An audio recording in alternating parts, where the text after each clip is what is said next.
So the final briefing of the final semester of 2017 is about to be presented by Professor Cass's group, and as you can see, it's on advancing U.S. drinking water security and resiliency, all important objectives. So if the group is ready, let's begin.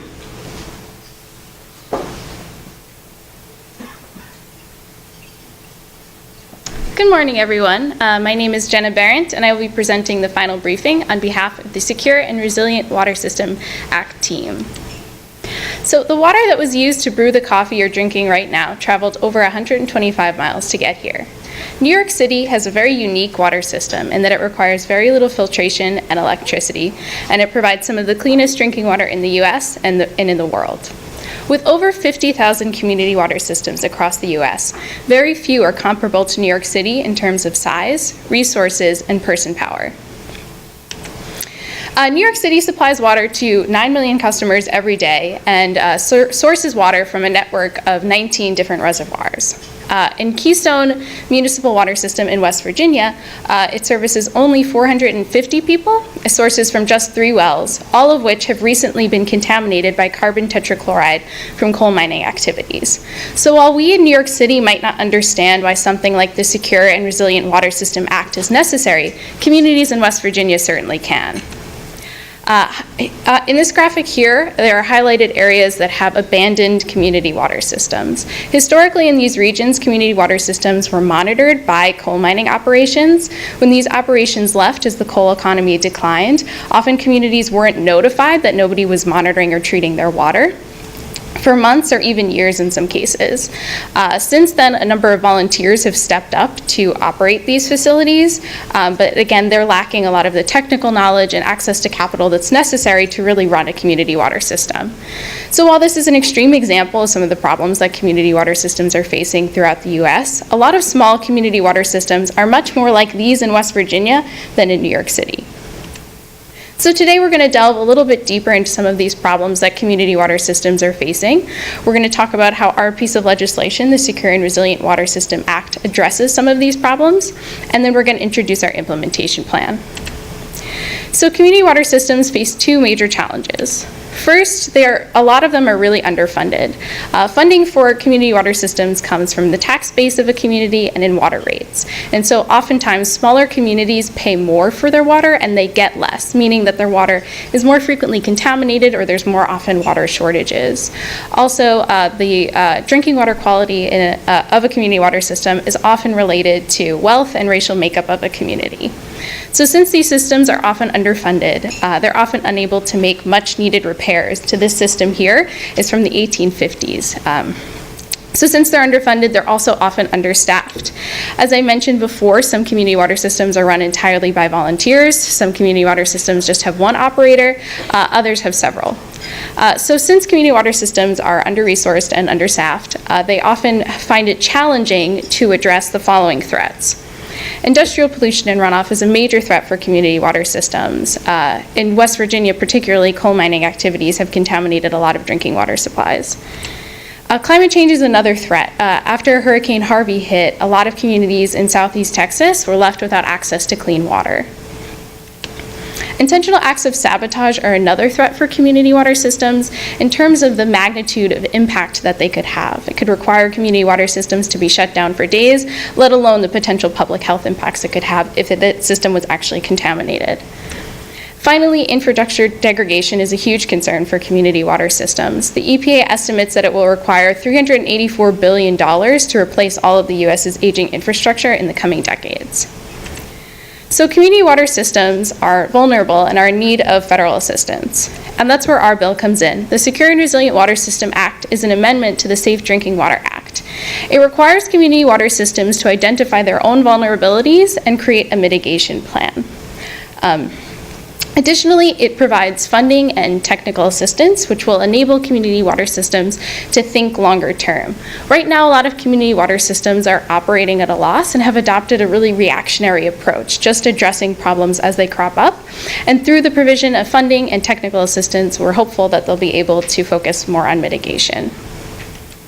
So since this bill will really have the most impact for small, vulnerable community water systems, we tried to incorporate them as much as possible in our program design.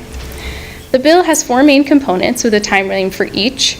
Within the first year, the EPA must create guidelines and conduct outreach so that each community water system can then conduct their own vulnerability assessment.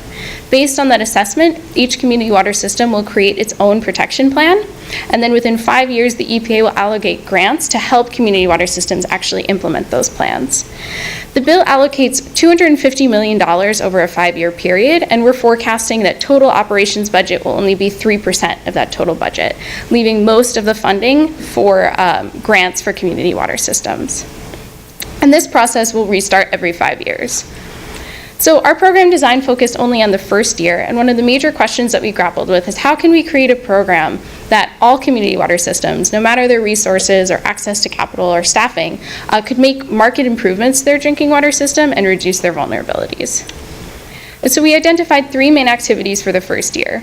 The first being guidelines development, followed by communicating with stakeholders. Both of these activities will be done internally by the EPA within the Office of Water. Finally, outreach engagement will be done by contracting staff. So the ultimate goal in creating these guidelines is having clear and consistent expectations for community water systems to comply with this bill. So these guidelines will be drafted by the EPA Office of Water staff, and they will also update existing software so that community water systems can have tools and access ways to input their data to assess their vulnerabilities. We don't only want to ensure compliance with this bill, we also want to make sure that these guidelines are helpful and relevant for small community water systems. So we created a feedback mechanism that would incorporate stakeholder input. So first, the EPA Office of Water would reach out to regional EPA offices and state water regulators to help identify relevant community water system stakeholders. So these stakeholders would then receive draft copies of the vulnerability guidelines before they're finalized and would be able to provide direct feedback to the EPA, which would then be incorporated in the final versions. Finally, outreach and education will be done largely by contracting staff. They will develop online tools, including webinars and fact sheets, to enable knowledge transfer from the EPA to community water systems. So the major impacts of this bill is really in its provision of technical and financial assistance. It enables knowledge sharing not only between the EPA, but also among various community water systems, like, for example, New York City and the Keystone Municipal Water System. Additionally, while the funding is not enough to meet all of the future demands for drinking water, we believe it's a good first step in sort of allowing community water systems to have the flexibility to think longer term and focus more on mitigation. Additionally, it provides a structured way for community water systems to assess their vulnerability, which there really is no standardized approach to date.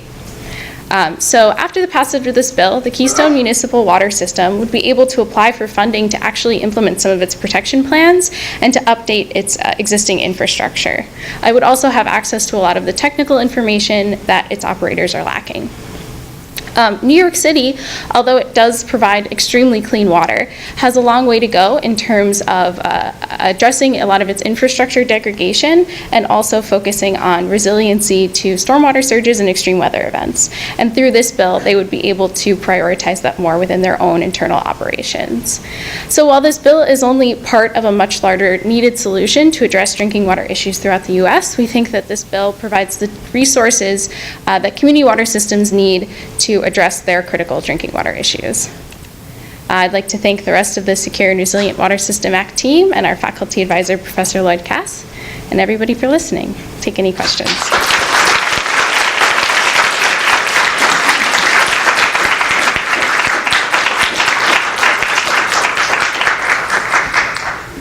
Questions? Comments? No questions? Thank you. Okay.